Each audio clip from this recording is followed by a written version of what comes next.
Somebody asked me about the techniques I use to make this drawing, so I will walk you through it.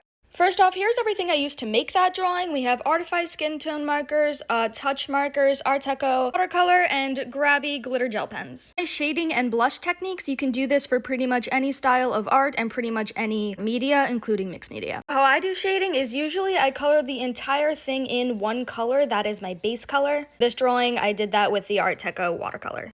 While my base coat was still wet, I came in with a slightly darker color to add some shadow. Still while wet, take a pink or a red to add blush. Try to mix the skin color and the blush color best you can, that way it doesn't look like it's just red sitting on top of your skin. You want to make it look like a skin tone red.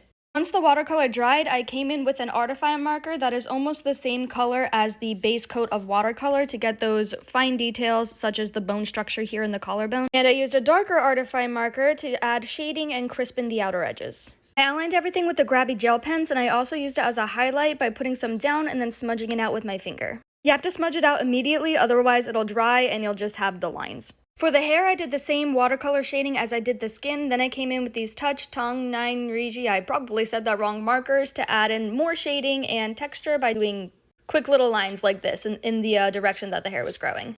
And I added more closer together, shorter lines at the base of the hair and shadows of the hair for shading.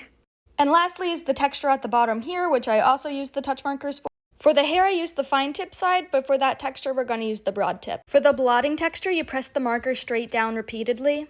For the drippy drip lines, you're going to hold your marker at an angle so only the edge of it will hit the paper, and then you just go in a straight line, bring it down, and then go back up if you want to make it a triangle. I hope that explained everything. If you have more questions, let me know.